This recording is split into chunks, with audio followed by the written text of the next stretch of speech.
My Indian name is Big Voice That Speaks the Truth.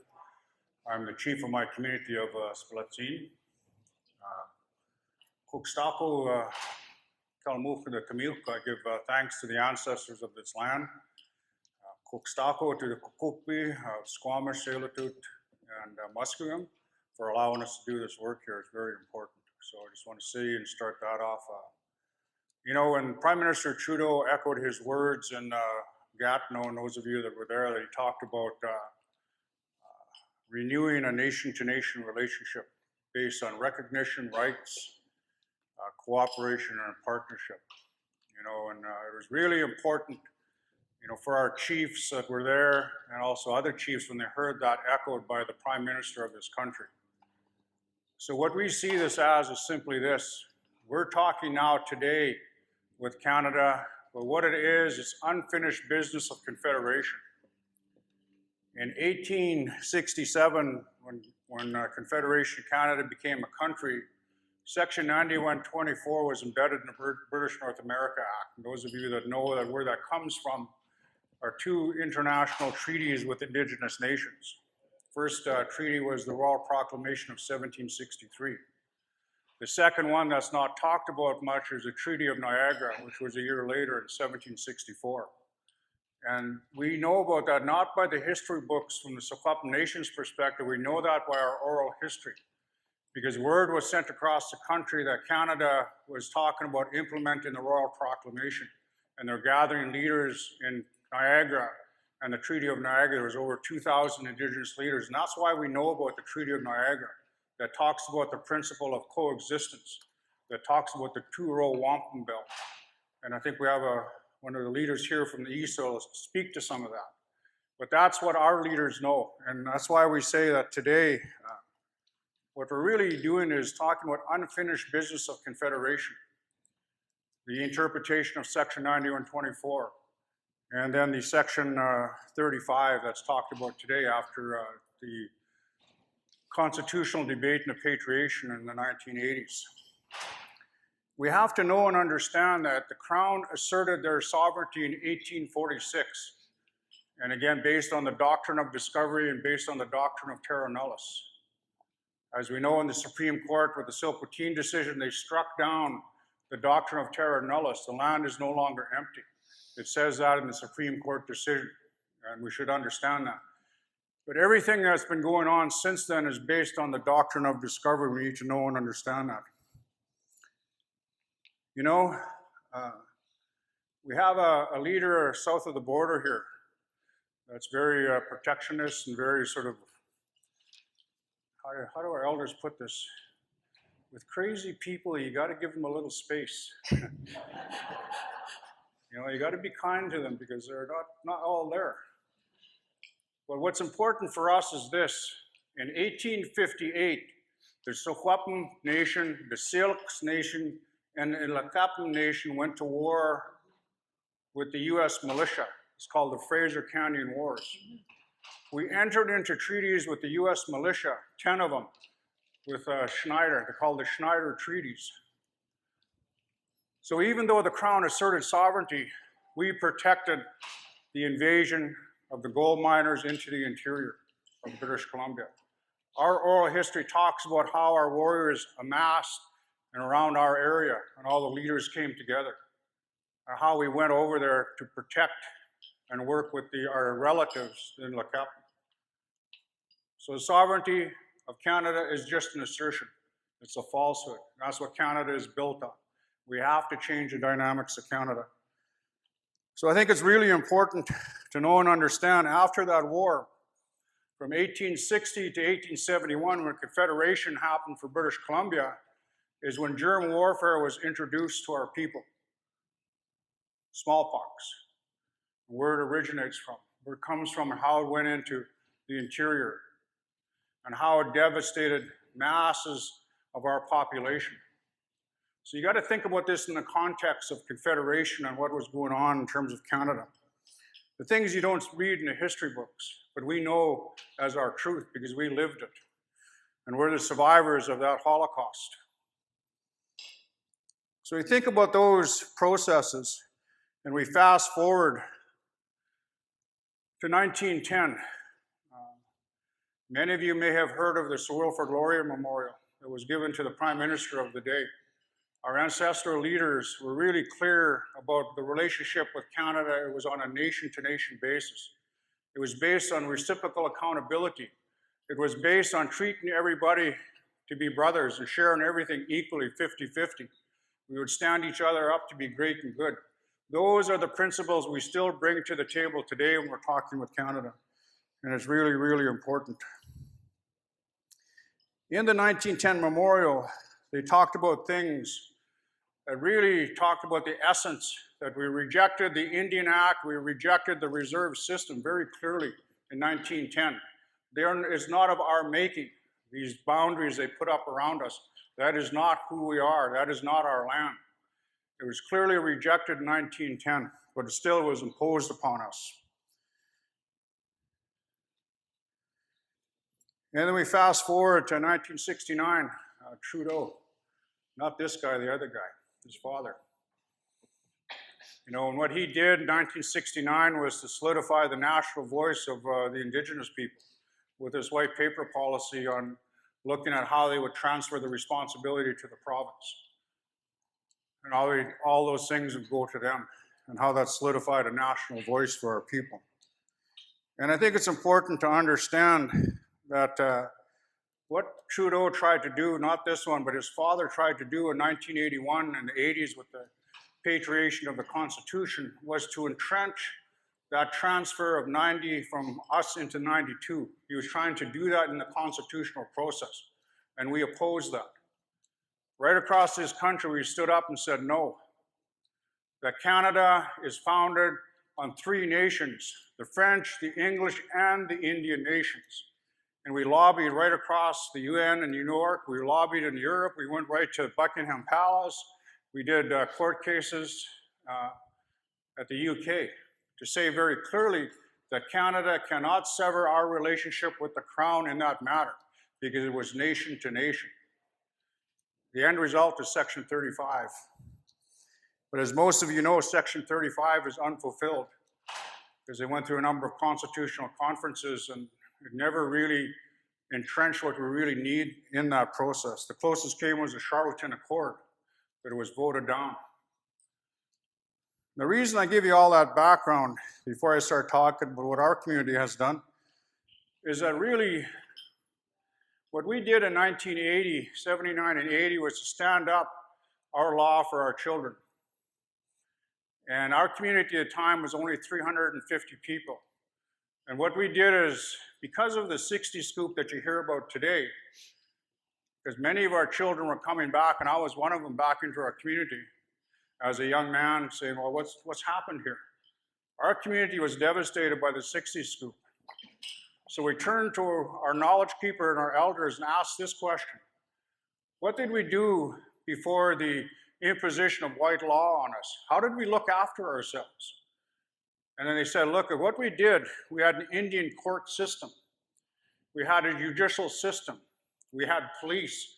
We had jails. We had ways to look after and monitor and look after ourselves before they imposed white law upon us. And so that's what we codified. And the codification of that law, it comes from our oral history, the principles of Kosalton, looking after our relatives and our language. And it's really, really important. So we fast forward 36 years later. You know, part of the question was around the issue of jurisdiction. You know, we've been, since 1980, implementing our jurisdiction for our children. Our population is now close to 1,000. So every child that's been born since 1980, we know where they are. We know who their family is. We keep them connected. They're not lost to the system. And our jurisdiction doesn't end on the reserve, even though this is the big battle we have with the province and the feds, is that, no, you only have jurisdiction on the res. We say, no, we have jurisdiction notwithstanding residency. And so we've been all over North America protecting our children and going into state courts, going into tribal courts, going into provincial courts across the country, representing our children and bringing them back home. Over the last 30 years, we've probably spent thousands of dollars doing that. But there's a reason for that. You have to protect your most vulnerable. That's our children. And I think that's what's really important when we talk about this process. So we issued a constitutional challenge on October 13th, 2015, to the province, challenging their jurisdiction for our children. Simply saying that we believe and we know that in common law, in customary law, and in inherent law, we have the responsibility for our children. The interesting part of that whole process, what's evolved out of that, is that we actually have put that challenge in abeyance right now, and we've signed off on an MOU with the province, talking about jurisdictional process, how are we going to make this work? And we're talking with the federal government as well, how we're going to make this work. So we're in that process right now, and one of the questions was around litigation. Litigation can be used to leverage discussion because they don't seem to get serious until you actually do something in the courts.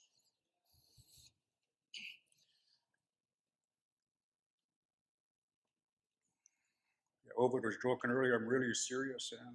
Yeah. I get passionate and serious about this stuff. Because we're talking about our life, we're talking about our survival as a people. You can say about it in the context of the UN Declaration, Section 42, the dignity, well-being, and survival of the people. What else but our children? So what we're doing right now is we're in the process of developing a Shuswap national framework for jurisdiction for our children. You have to understand the Shuswap Nation is not a centralized governing body like Canada. It's more like a confederation. And that we have 7 regional sort of areas of responsibility, that look after different parts of the territory. And then inside of that, we have 32 communities. So what we're doing is from the community driving a process up. It's community-driven but nation-based because our laws are not in conflict with the Shuswap law. It actually complements and it lays down those responsibilities, and it's important. What's foundational to our law is simply this.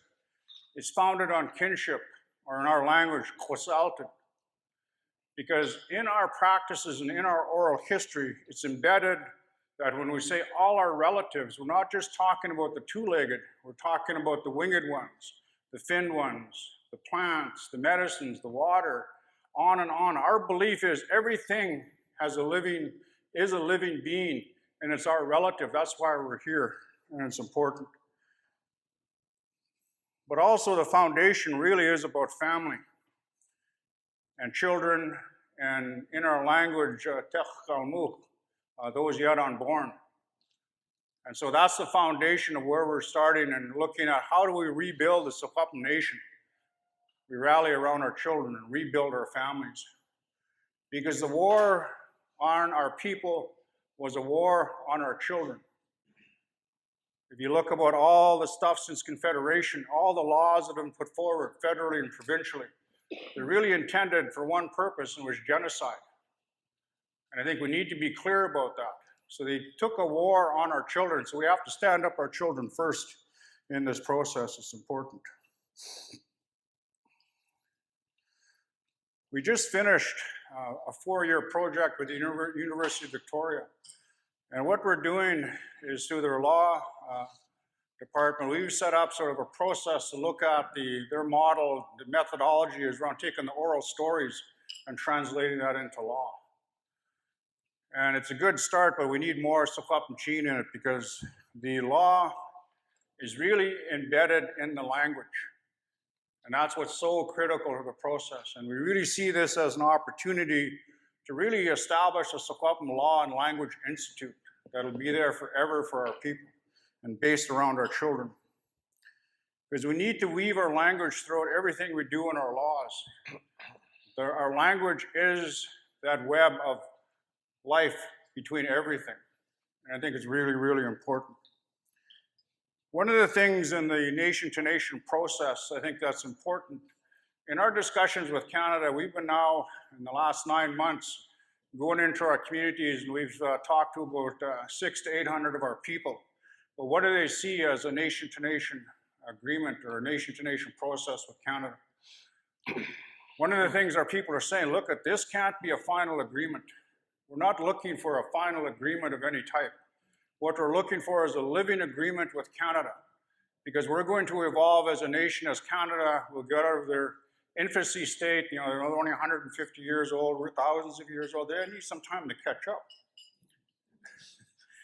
Cook Biran says Canada is in the diapers of colonialism. Pampers, actually.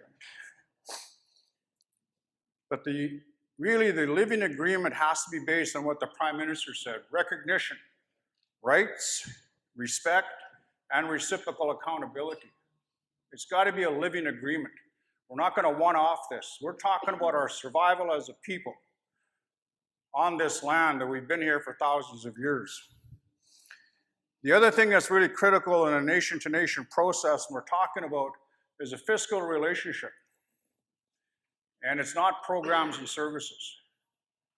You know, programs and services, yes, can help build capacity, but really we need to really think about this in terms of jurisdiction. Jurisdiction over the land, jurisdiction over the resources, over the water, over the people. You know, we've been talking about an Aboriginal resource taxation regime where Canada and British Columbia makes room, not making a new tax, but creating room within their existing process. Because that's what governments are about, to govern the land and govern the territory. You know, one of the things I think that's really important is fiscal relationships really have to look at equalization even within our communities. Because our communities aren't all economically, how do you put it, located near big centers. There are lots that are semi-isolated or isolated. So how do we build an equalization into a fiscal relationship with Canada? You know, one of the things that's most important, I think, is in this dialogue is the tri-judicial nature of Canada. In 2008, the Senate Committee on Constitutional Reform did a report. And if you look it up, they really talked about that Canada is a tri-judicial country: Indigenous law, provincial law, and federal law. And so I think it's time that they really got serious about this. And I think the Prime Minister, in his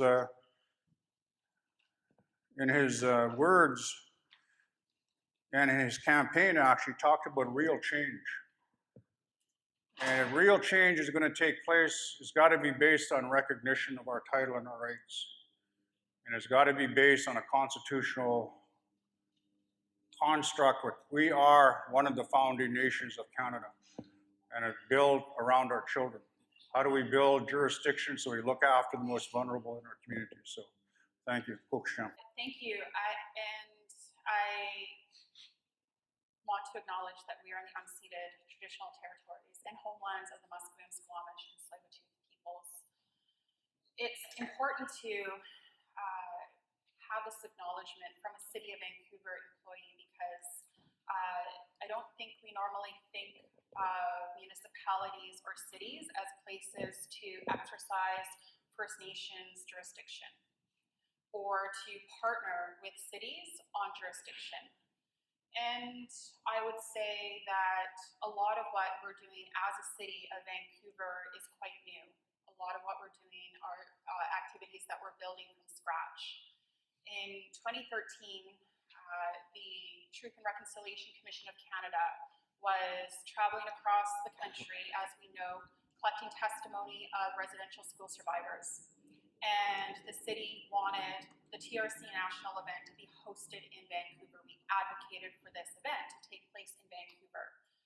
Also in 2013, Reconciliation Canada, through the leadership of Chief Robert Joseph, was organizing a walk for reconciliation. The vision that Canadians and Indigenous peoples can come together to show that there is a willingness for reconciliation between the two. My role when I came on was to help facilitate this, and the city did so by declaring a year of reconciliation. We didn't really know what a year of reconciliation could look like or what it would be. And a lot of our staff, we have about 10,000 staff in the city, didn't even know really what reconciliation meant. Is it personal? Is it something that can be demonstrated by your organization, by your family, as a government? But we were stepping out into the foray of a year of reconciliation. We don't have to have all the answers, but there sure is a lot of actions that we can take and learning along the way. And staff quickly came together and identified about 30 programs and projects that they could deliver that would enhance reconciliation between Vancouverites and Indigenous communities. During this same year of reconciliation, Vancouver City Council also acknowledged and endorsed the United Nations Declaration on the Rights of Indigenous Peoples. And so fast forward a few months, we are concluding our year of reconciliation. It was widely successful. Over 70,000 people showed up for the Walk for Reconciliation. Dwarfs the Sun Run, which gets a lot of press. Walk for Reconciliation didn't get so much press. I think the best pictures we had were from social media, from people living in the towers along the walk route. So it was widely successful, and City Council wanted to continue these efforts. Reconciliation is not the act of one year. It is the long-term act of multiple generations. And so how can we enhance our efforts? Well, let's become a city of reconciliation. Let's embed reconciliation into all the work that we do as a city of as a municipality. And we can't successfully demonstrate or support reconciliation and the United Nations Declaration on the Rights of Indigenous Peoples without recognizing a couple of clear things. One is that Vancouver is situated on the unceded territories of Musqueam, Squamish, and Tsleil-Waututh nations. And in absence of this recognition, we could not successfully endorse reconciliation or the UNDRIP. And so Vancouver became the first municipality, the first government in Canada to officially recognize that we are on unceded territories. And we take this acknowledgement seriously. We use this to start our meetings. We embed it into the work that we do as city staff. We even have it written up on our City of Vancouver pins. Welcome to the City of Vancouver. It is situated on unceded territories of Musqueam, Squamish, and Tsleil-Waututh peoples. And so, I'm a staff. I have to give a lot of acknowledgement to the leadership of our mayor and council. We've had consensus from all of our parties that reconciliation, that supporting Indigenous peoples' rights, recognition, acknowledgement is something that that we must do, that we can do. When the TRC calls to action were released, there are about 5 out of the 94 calls to action, 5 that were focused on municipalities, actions that municipalities can take. But our city council reviewed the 94 calls to actions and said actually a lot of the calls are within the jurisdiction of the city to act. And so they tasked staff over the summer to look at the 94 calls and to report back on what is within our jurisdiction to act. And we found that out of the 94, there were 27 calls to action that we can implement. There were a couple calls that we had already implemented, but the majority were initiatives that we had to create. Like, I'll give an example. One of the TRC calls to actions calls for the creation of healing centers in Nunavut. But we looked at the calls to action in the spirit of reconciliation. What is it about these calls to action that are important? And that particular calls to action was that healing centers are important and necessary. And we work very closely with, or we're actually building a relationship even with our urban population on what are the issues that the city can better support. Healing and wellness centers come out as one of the main areas that urban Indigenous peoples want in our large cities, and we don't have one in Vancouver. So we were able to support the creation of 2 smaller healing, health, and wellness centers. One focused on Indigenous young people in East Vancouver, and another that's focused on families in East Vancouver. And we're further building upon many of the calls to actions. And there's a lot more that I can talk about in terms of what it is that we do as a city and how this relates to First Nations exercising those jurisdiction. But I think I can summarize by saying that this is an untapped area for First Nations across this country. Larger cities have more capacity in being able to respond to supporting First Nations identity, rights, recognition. We don't speak the same language. We're not talking consultation and accommodation. We're talking engagement. We're talking recognition. We're talking a government-to-government relationship, not a nation-to-nation relationship. The city isn't a nation. So some of the language is different. But there are some things that municipalities can do, like renaming streets, renaming landmarks. We manage parks. We are now co-managing Stanley Park with Musqueam, Squamish, and Tsleil-Waututh.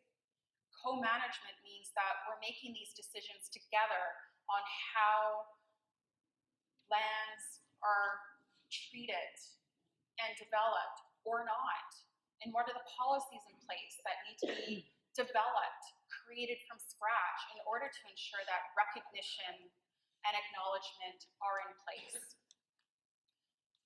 Vancouver also is taking the opportunity to not just celebrate 150 years of colonization, which is what Canada is celebrating this year, is the sesquicentennial. It was really awkward for us to say, we're going to celebrate.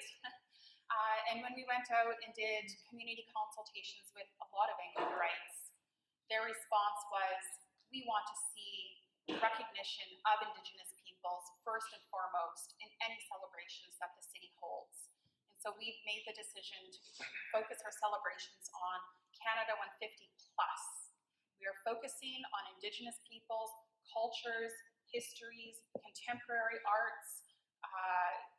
We're having our launch this afternoon at the Laurier Gallery. There's so much that can be done. It's really exciting work. There are differences in how we work with Musqueam, Squamish, and Tsleil-Waututh, and how we work with our urban Indigenous population, but the opportunities are there. So I'll leave it at that. What is your position? I'm an Aboriginal Relations Manager. You are a nation ambassador for the City of Vancouver, everything that you say. And represent us really well.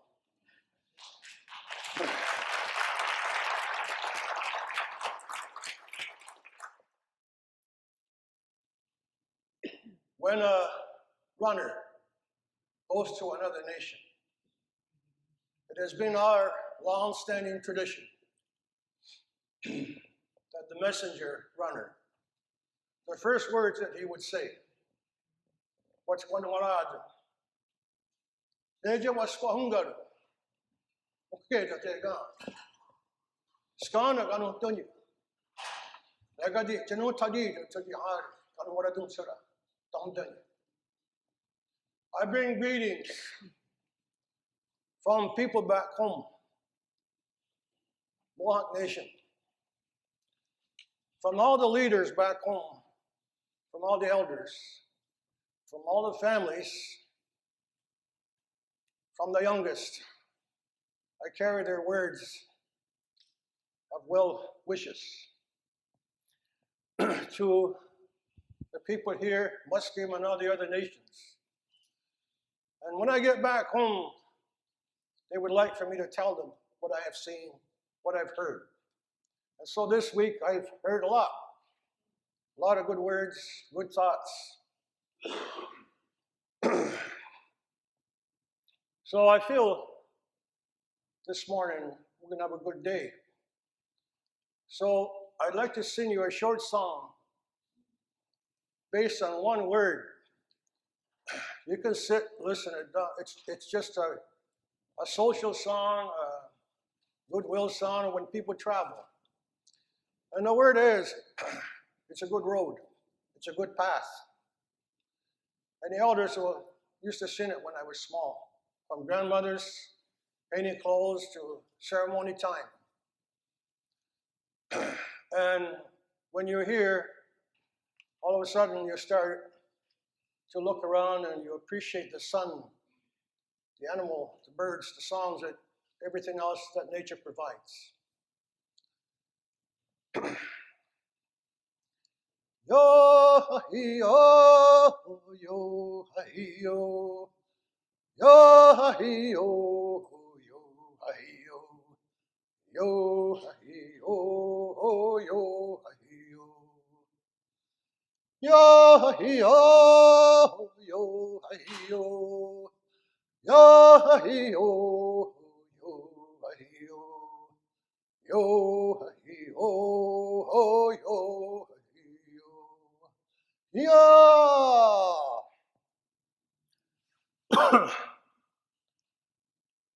I've been a chief since 1982. Probably knowing nothing about the Indian Act. But I was raised by my grandparents, so I knew plenty of ceremonial song, tradition, culture, language. When I finally moved in with my real parents, I had already been a faith keeper at 13 years old.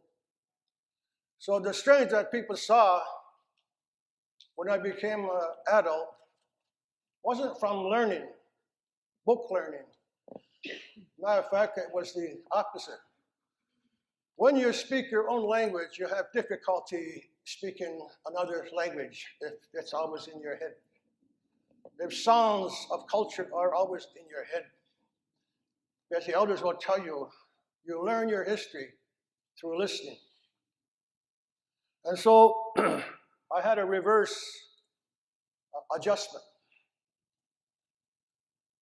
When I was asked to become an elected leader in my community, I was raised from the traditional side.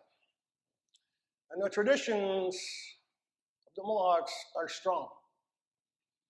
And so there was always this ongoing fight between the traditionals and the elected Christian element of our community. And it's like the Hatfields and McCoys.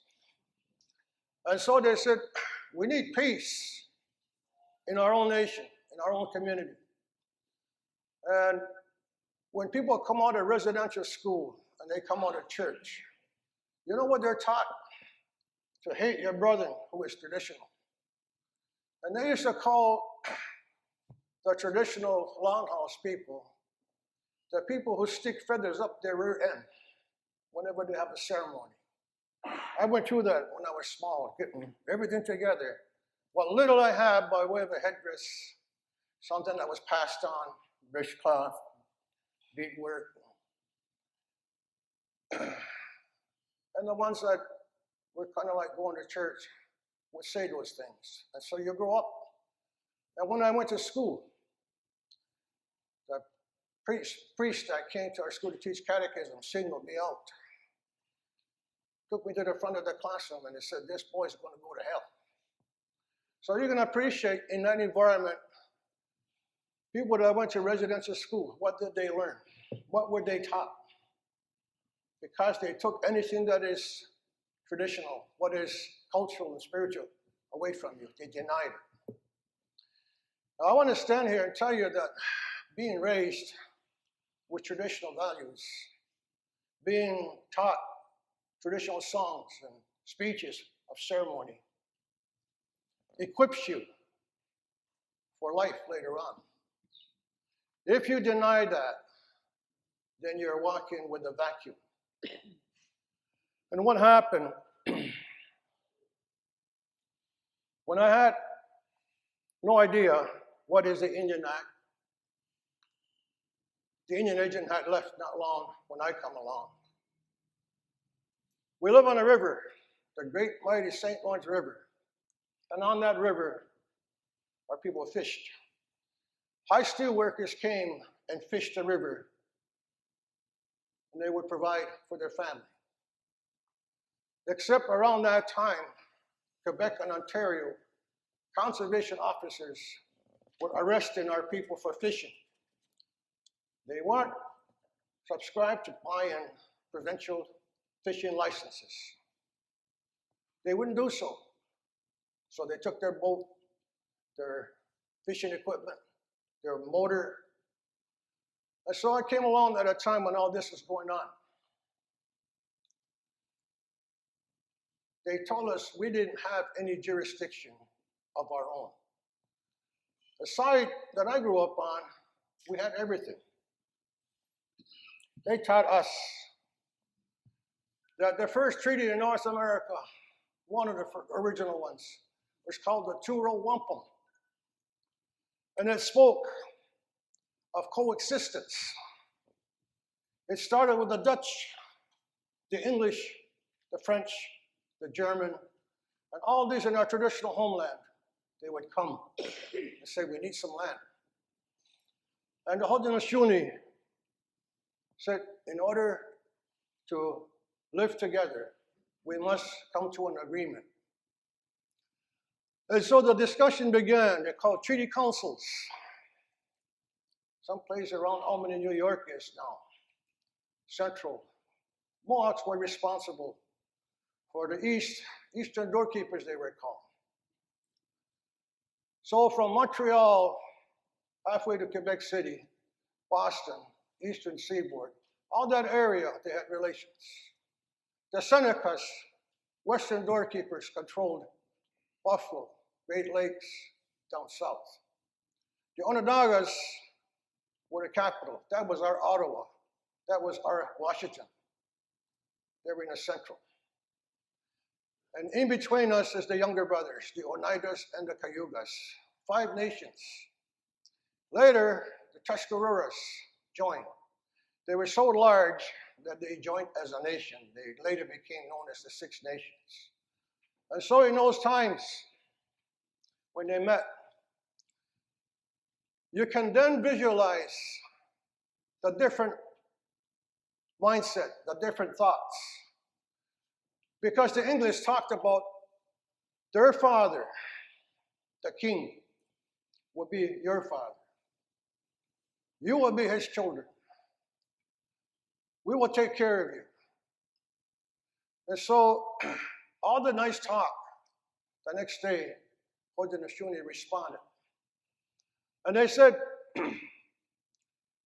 we can see in your culture and tradition, in your society, we thank you for telling us the way you live. But a father can tell his son what to do. And so our response to you will be brothers, will be equals. And from the words that you have said in terms of what our relationship is going to be like, we have made this belt. There'll be 2 rows down the river of life. And on one row is going to be your ship. And in that ship, from what you have told us, that where you came from, you could not enjoy your religion. We tell you now, you can enjoy it here.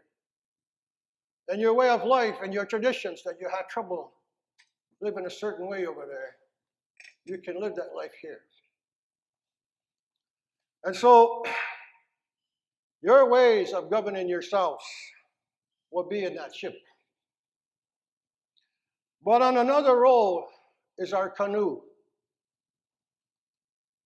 And in our canoe is going to be my governance, my traditions, my way of life. I will never go over and tell you how to run your government. You will never do the same for me. Because we're going to coexist. And how we're going to do that is if you are ever in trouble, I will be there to help you. I will be your ally. And so for Haudenosaunee, look upon the crown as their ally. Throughout history, our traditional teachings has always been with that mindset, that we are nation citizens. So I'm proud to say I'm a citizen of the Mohawk Nation. I'm a citizen of the Haudenosaunee. And so, when I became introduced to the Indian Act, none of that. And I want to tell you how women on the traditional side selected their leaders. Because it's the women that selected through our different clans.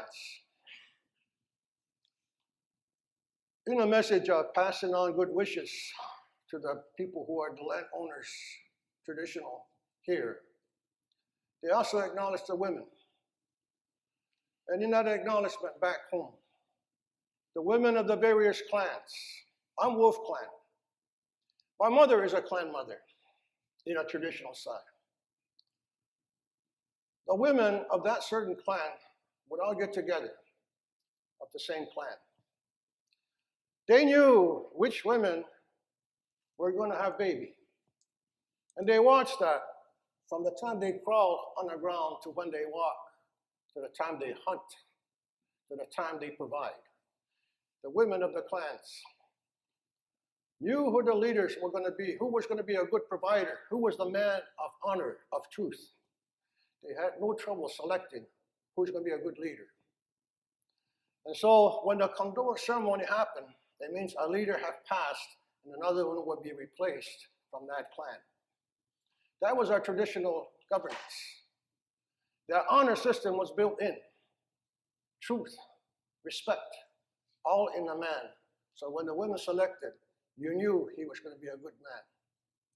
Now on the elective side, under the Indian Act, you get to make a lot of promises to get elected. I will do this, I will do that. It's two different worlds. So when I got elected, it was through a band council.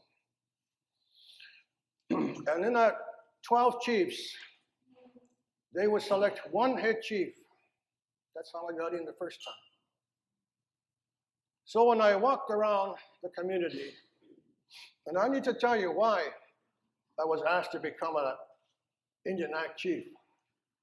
From all that misery of hate going between different divisions, the elder said, we have to find a way to find somebody who will connect us, who will promote the goodness on both sides.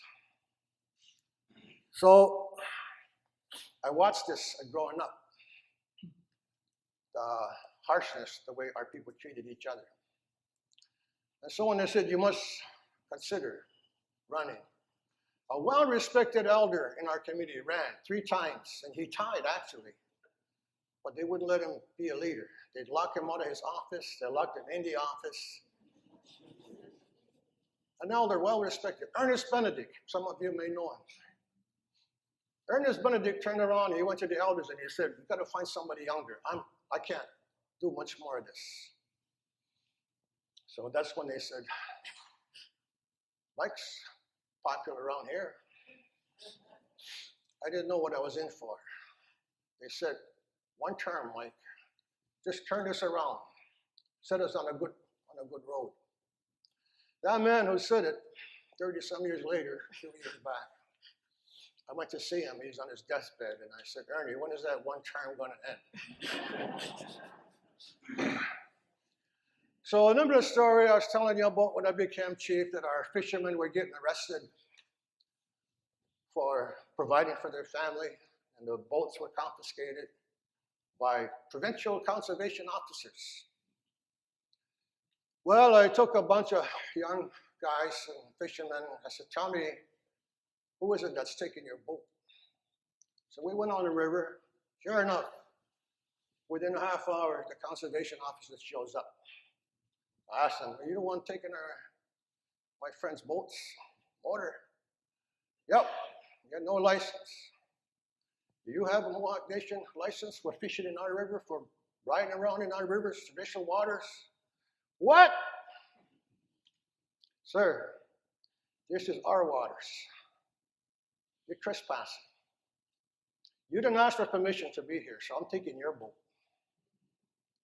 That's how it started. We got the boat back.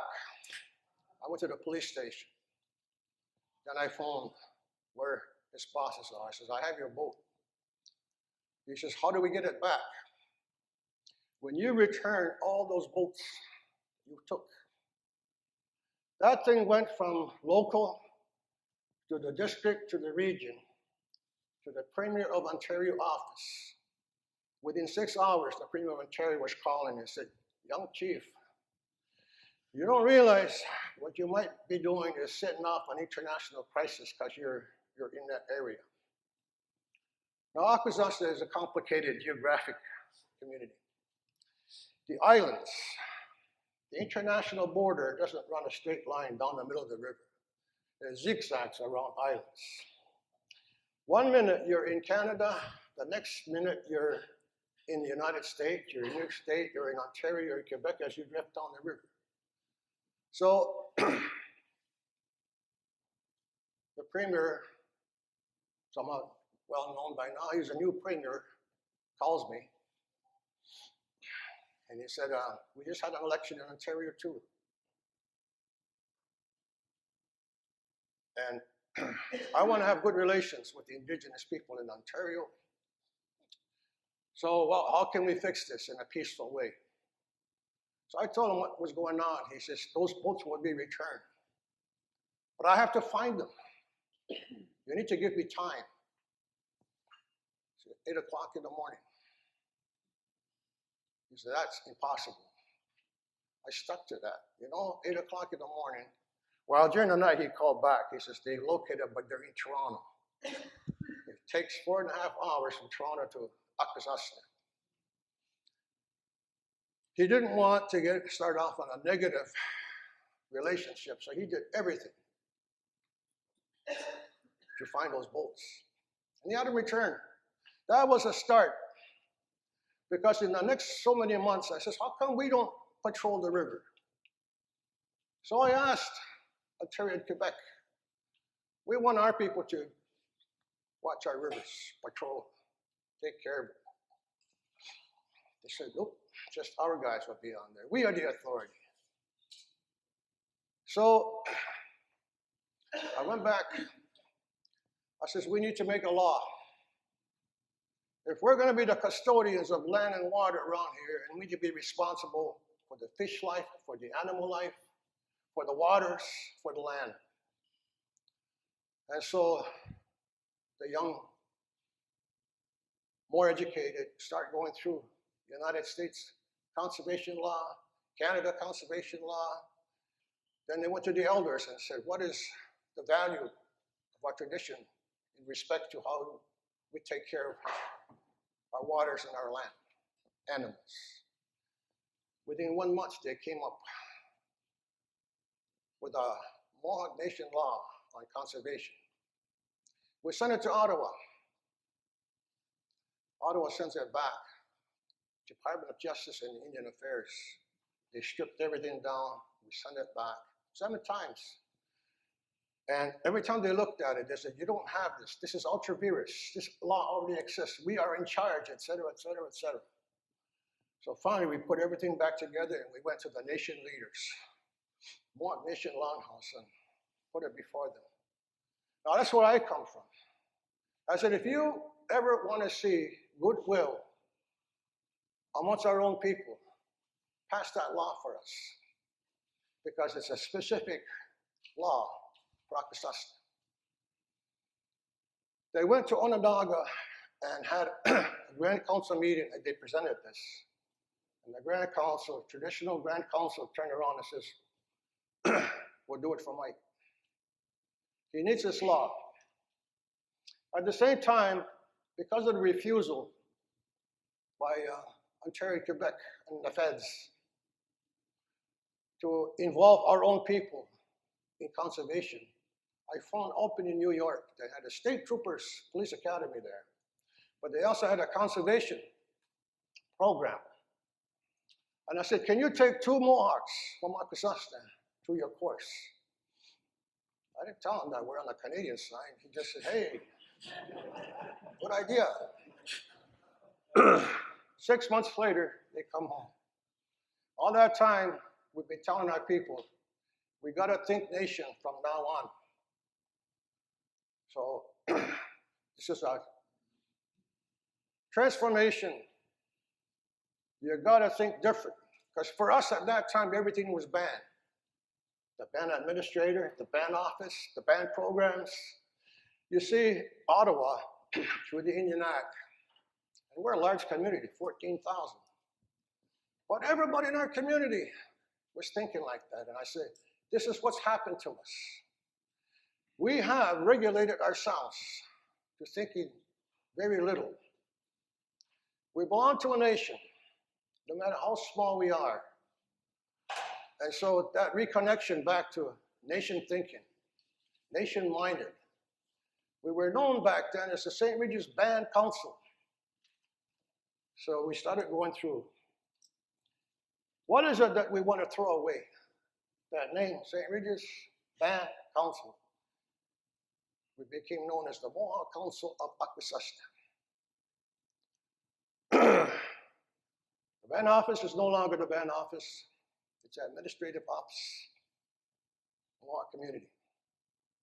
We're no longer a reserve, we're Mohawk territory. We went through this exercise, but our chiefs, some of the older ones, and you can probably relate to this, old habits are hard to get rid of. And so, in our council business, they'd slip up and they would say the word ban. Go over to that ban off. Oh, slipped up. I said, well, wait a minute. A little glass, put it in the center of the meeting, council table. I says, for all of you leaders, next time somebody says ban, you're going to drop a quarter in here. We're going to have a nation building game. Pretty soon, and this is in a positive way, you know, they watch each other. Somebody slips something, says ban, puts a quarter in there, you know, we have to get a big jar after. And a month later, we had a lot of money for coffee. Everything was always in a good way. Then the administration called and said, we heard about that game you are playing. We want to play too. As we see a lot of people in the community. This nation building game went on. And pretty soon, all the people in the administration were watching each other. Who's going to slip up and say ban? They had their own pot over there. But very subtle, they began thinking nation line. Put that pride back in. So this whole idea of taking that jurisdiction and running with it. I'll go back to the story about Bob Bray. He said, we'll send the boats back. 8 o'clock in the morning, those boats came back with an apology, with a message of promoting goodwill. Because that's what he asked of me. You will promise that we will endeavor to have good relations from here on. Within the next month, our guys were back home. Our Mohawk conservation officers, they're on the river with a boat. Wasn't a good boat, it was just a flat bottom boat, but they put that little letter on there, Mohawk conservation. Well, by that time in the middle 80s, and you've all heard of this, Akwasasne became the smuggling capital of cigarettes. Now, I'm not ashamed to say that because I want all of you to know that the Mohawks didn't start this smuggling business.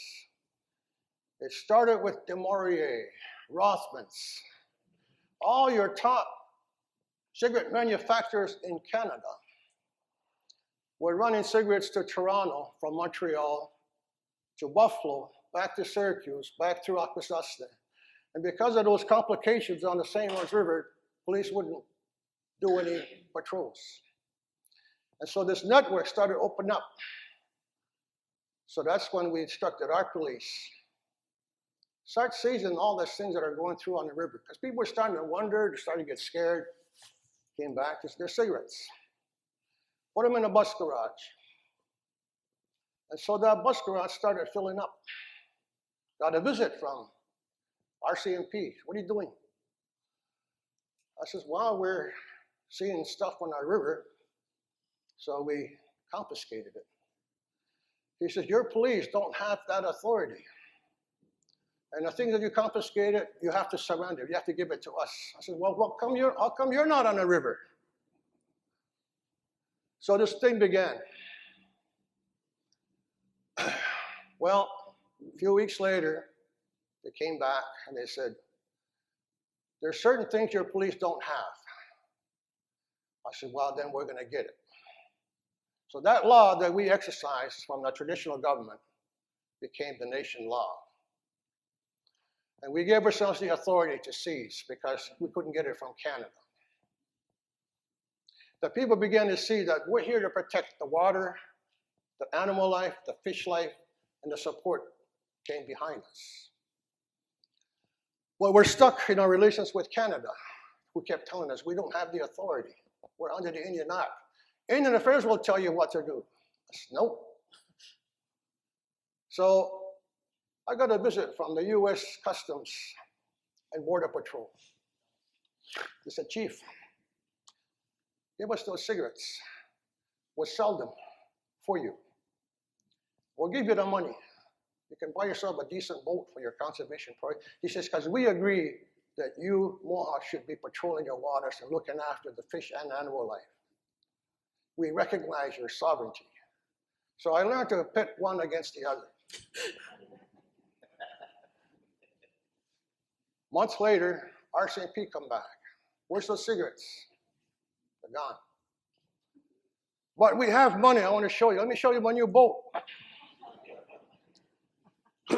So this started, you assert your jurisdiction, you believe in it, you act on it. And with Ontario, it didn't take too long before they said, can we do joint patrol? Are you interested in doing some joint projects? Back to 201 from thinking, coexisting.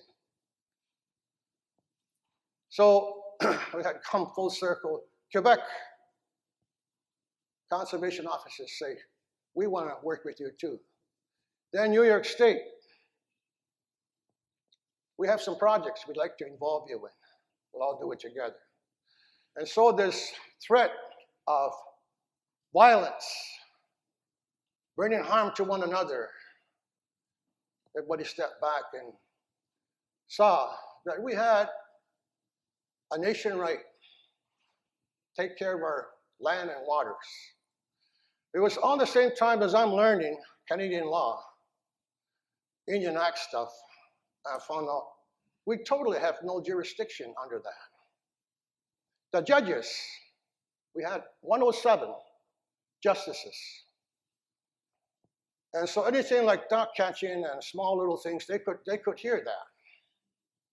But not any hard stuff like trespass or violence or anything like that. So they graduated. They became our inherent right judges. And we built up our justice system. Those two conservation officers became the darling of the elders because to their uniform when they got home, they weren't wearing anything Canadian. They had a New York State Trooper hat on. They had those gray uniforms that the state trooper wear. They had 9mm guns down on kind of dirty, hairy guns, you know. Totally illegal in Canada. They're patrolling the water. And every day they're bringing non-natives who refuse to buy or purchase Mohawk Nation fishing licenses, hunting licenses, and they wouldn't recognize it, they charge them, they bring them in. Before our Mohawk courts, now you walk into the courtroom, there's a judge, it's a courtroom sitting, you get the charge read, and at that last minute, they pay, and they say, I'll buy a license. Pretty soon, more people were buying licenses. First year, 15,000. It worked because we gave it life. It worked because in my community, there was support. It worked because we hated being alien people coming and taking stuff away from us. So to defend. But it also took a lot of goodwill, diplomacy, making it understood. We're not here to fight this war.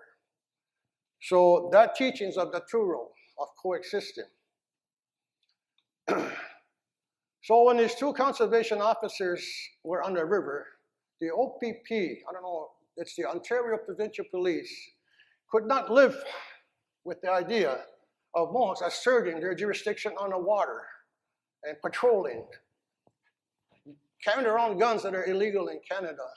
So their supervisor of the detachment laid out a trap, inviting them to their police station to show them something in the office. They arrested them, confiscated their guns. So we went to court, and in that court, we had a showdown. We produced where they went to school to become officers, what laws compared to Canada were different or similar.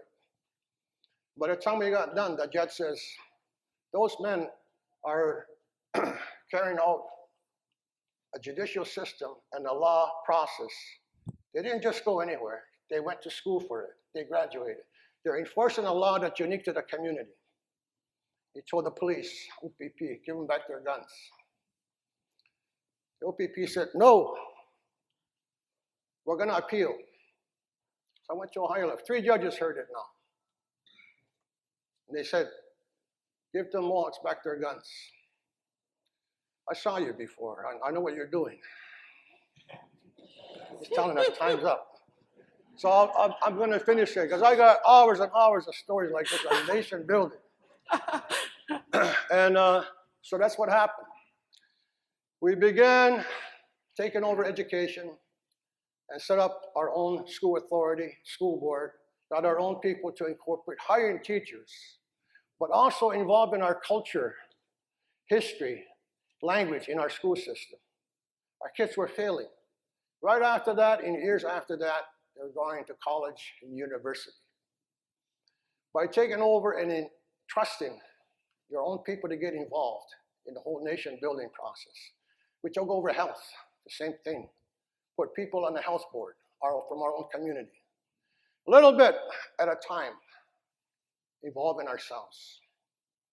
But it always was some kind of a community law or process which the people got involved in. So that's nation building. The last, I'm going to cut a lot of things and go to the end. I want to thank you people that run this.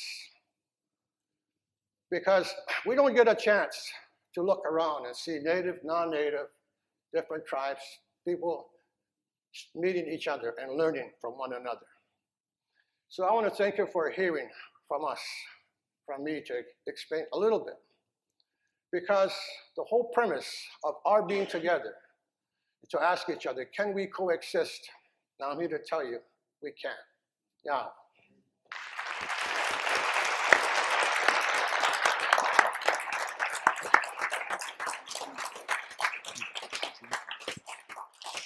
I was going to mention in the introduction, but I'll mention it now. Mike's now writing a book on nation building. He tells me is at about page 400. It'll be a bestseller if he ever finishes it. I'm sure there must be questions, and we're now open to questions from the floor. Just put your hand up. Can I mention something about the book? Please. George Manuel, some of you may have heard the name. He's from here. He became president of the National Indian Brotherhood, and one of the first places he came to was Akwasasne. He said, you guys are a curiosity. He says, can I attend your ceremony that goes on in the longhouse? For all that time he was leader, he never missed a ceremony. He wore his traditional clothes, sit in, and that was his strength, he said. So in my book, I write about our own heroes. George Manuel was one of them. There was a man who took his people back to the wilderness, Rocky Mountains. Robert, small boy. And I sat with him because I went to visit, and he kept me over for a week. But his own thinking was nation survival, teaching kids about the land and ceremonies, culture. People didn't understand what he was doing, but he is our hero. Harold Cardinal, talked about a while ago, 69, white paper policy. But there was a man, one of us, that wrote another paper and wrote a book in contrast or in opposition to that white paper policy and led a charge, conducted these meetings across the country like this to educate people. Soft-spoken guy, but a great leader. Who among our nation kids in our communities would know these men? Richard Oakes took over Alcatraz. He's from my community. Ironworker. Went back to school. So the reason that I took a break from politics, I want us to know about our own leaders. I want us to appreciate our own people who have done great things for us. So that's why I mentioned to her, I'm working on a book. Awesome.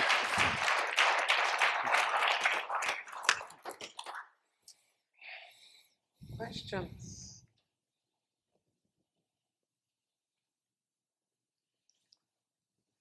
It's interesting that in some ways you ended up echoing exactly what Peter Lawton was saying on our last panel, the importance of mentorship, the importance of understanding who your leaders are and how they're developing the next generation of leaders.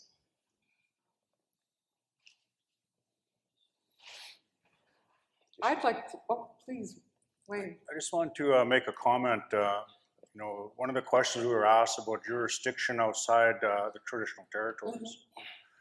And I talked about the role of the feds in the province. I think we're missing one important component. There's the role of the other Indigenous nations. Because when we really start looking at how we're going to cooperate with each other, even here in British Columbia that has a language base of, I think, 25 to 26 languages, that we need to begin to talk about. And we're talking about children as an example. How can we work with other nations? Rather than working with the province, why aren't we working with other nations to look after our children? Why aren't we entering into protocols with each other as nations to say, hey, I will look after your children, come into our part of the world and our territory, we will help you and look after you.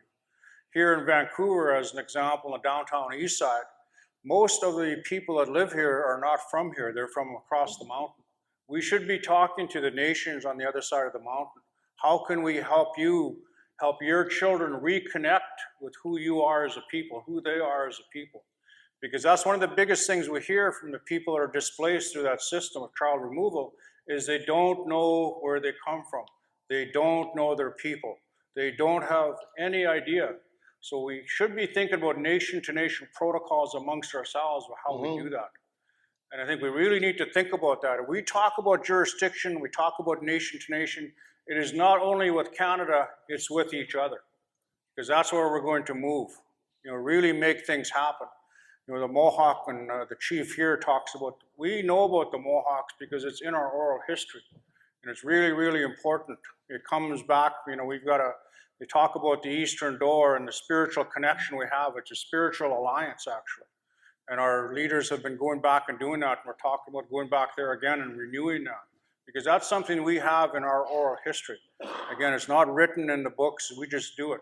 And that's part of jurisdiction. You exercise jurisdiction. So when we're talking, you know, other jurisdictions, we should be talking about our own nation-to-nation processes, especially around children. And how do we do that more effectively? I just wanted to say that because I think it's really an important part because we've got, you know, so many children in care of the state right now, and a lot of the focus is programs and services. But honestly, the focus should be around jurisdiction.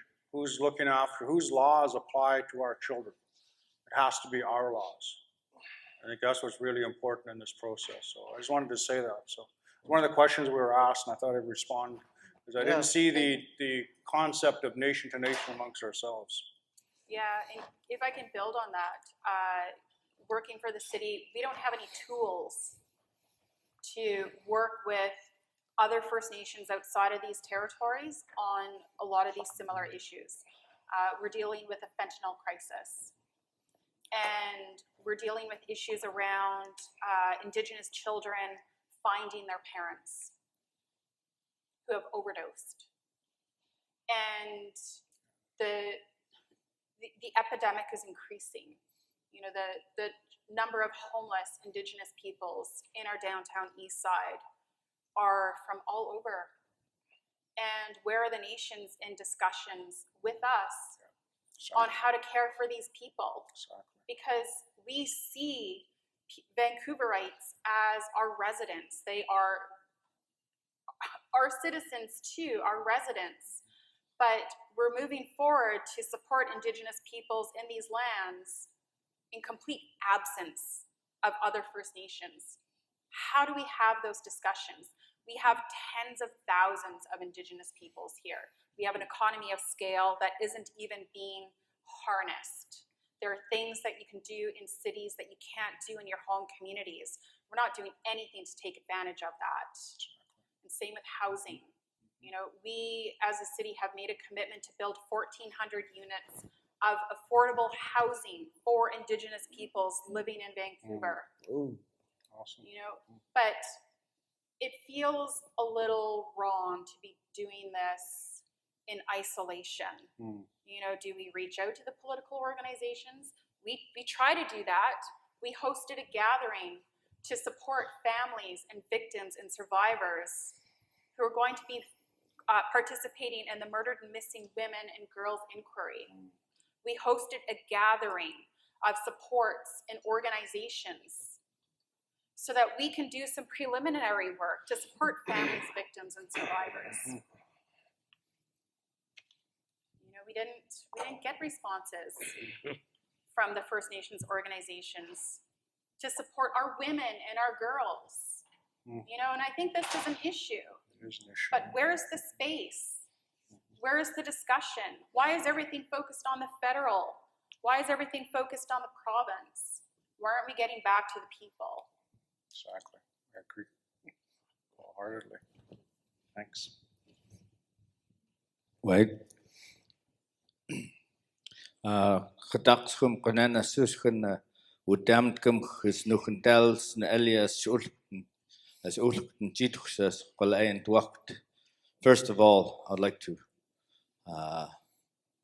recognize our coastal relatives here, Coast Salish, for allowing us into their house to conduct this important discussion. And I would like to give recognition to the Institute on Governance for organizing us here. One of the things that when we're talking, I think, when we talk about nations, we do it in a fashion that it's like whistling by the graveyard. What do I mean by that? I don't think when we're talking to the province, talking nation to nation, and about our nation status, I don't think we have the same understanding. Nor do I when I talk to ministers at the federal level or people in the federal government agencies. We're talking about nations. I don't think we're talking the same thing. I remember because of this whole issue of First Nations. I remember in 1985, I was stood up as chief in 1982. So I've been around a little bit, you know, newly elected chief. But in 1985, there was this great debate that we kicked off as young chiefs coming into the National Assembly. We're talking about self-determination. We're talking about sovereignty, supreme authority, and that we were nations. we have to be recognized that, and we're talking about defining our definition of a nation was a people that had a common history, a common language, and a common territory. That was what made up the nation, our definition of nation, that we're trying to get accepted at the national level, getting that type of understanding that we're there representing nations. And somebody else got up on the floor and said, well, but we were here first as nations. Somebody else got up on the floor and said, well, then we're First Nations. And so that's how the term First Nations came to being. But it was then, and a couple of years down the road, the Department of Indian Affairs aptly appropriated that term and began applying it to government constructs, the reservations. And when they began, then that was again enacting, carrying on in their process of nucleating our nations into reservation systems. And so they began applying First Nations to the reserves.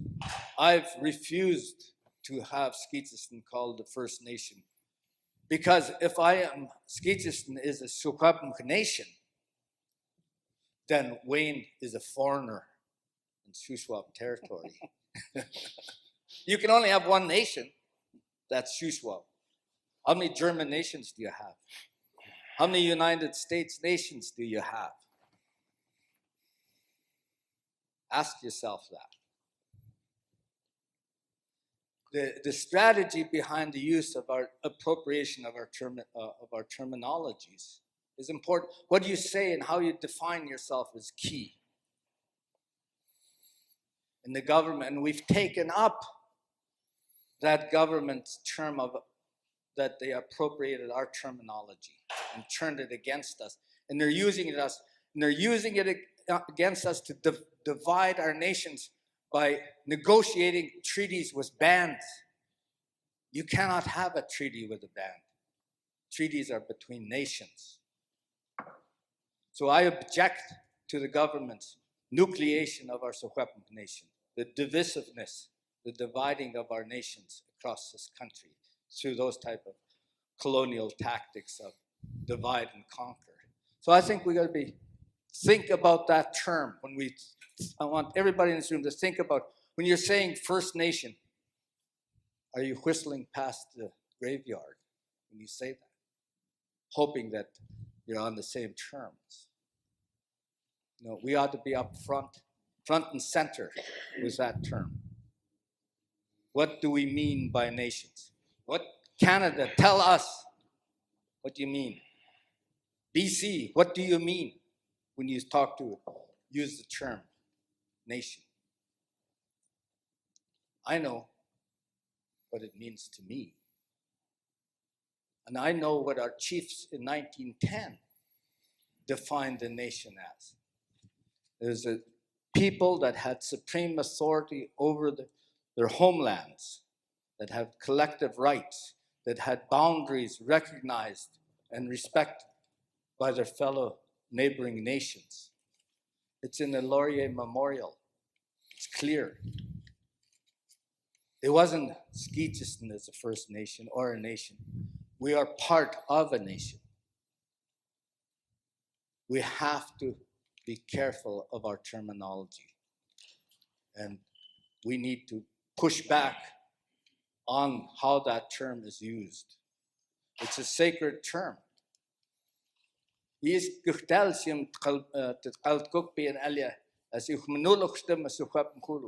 That was given that authority as a nation, as Yukuminman, to be caretakers over Shuswap our homeland. So we have to defend it in that way. Thank you. Thank you. I think there's a question here, Marion. I guess I'm a young student with 35 years, and I see some great teachers in this room. Mike and I have been sharing stories of, I'm an adopted, I guess, Ojibwe, Potawatomi, and it's got accepted in Akwasasne, and I've always considered Akwasasne and Six Nations my home. I've had great teachers. Madeline Dion Stout, it was good to see you after all these years. Bill Wilson's daughter.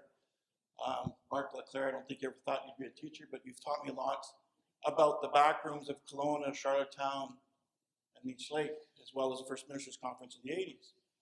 So I'm a transplant from Ontario. I'm Potawatomi. My name is Baba Makwa Protector. My family name was given, my Indian name was given to me by my parents in Winnipeg. One of the things that I've liked since I moved to BC is that the notion that you have about the communities first is much different than ours in Ontario. We're treaty-based. But I come from Wikwemikong. I just started to hear you're unceded. We've been an unceded community for time immemorial.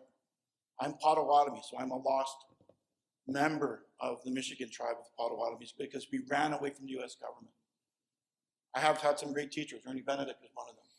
So when I came here 3 years ago, my job was to steward a relationship with the mines in the province, to steward the relationship with the Amplacatmic people. So what we've done in the last 3 years is develop a notion around what is nationhood. How do we develop options so that we understand what nationhood is? We say back home, Madeline and I were sharing a word that we share common between the Cree and the Ojibwe, Shumukaman. So when we tell these stories that Michael shares, that Ernie shared with me, that Ovid shared with us, in order for understand where we come from, we need to understand our language. And we need to talk about our old dialects. We need to understand the roles that the women and men had in our communities. And so Chumukman means for us, when we tell our story, it talks about the American military that we fought against. Those big knives at the end of those guns. But when you hear people talk about Chumukman now in the language back home, and I have this battle with my aunties all the time, it's a big knife. You use it to cut steaks or you use it to cut pork. That's not what it is. The origin of the word has much more significant meaning. Kadeyos or Kadewiyos, a black man. We've never seen a black man. So depending on where you're from, he was a muddy man or he was a hungry man. Mimtaguji, Frenchman. So it tells two stories. You can tell in Ojibwe country if you were a woodland Indian, woodland Ojibwe or woodland Potawatomi, or a sea-bearing one. So if they talk about Frenchman as the guy who brought church to our community, that's their definition of a Frenchman. Or it's those Chumukma, Mimtikaguja, that talks about the big sails that they seen coming into their shores. So to understand our history, we need to understand those old dialects. So we started to engage our communities through the environmental assessment process that we went through. And we started engaging youth and elders about what are the challenges ahead of us? How do we manage our development as a nation, get our kids to understand, to give them some significance in terms of understanding who they are? Mohawks have a saying about, you got to know where you come from. They teach that in the teachings of lacrosse. And I hold that sacred because that's part of my teaching. So I invite everybody to participate in a discussion that we're having on May 24th.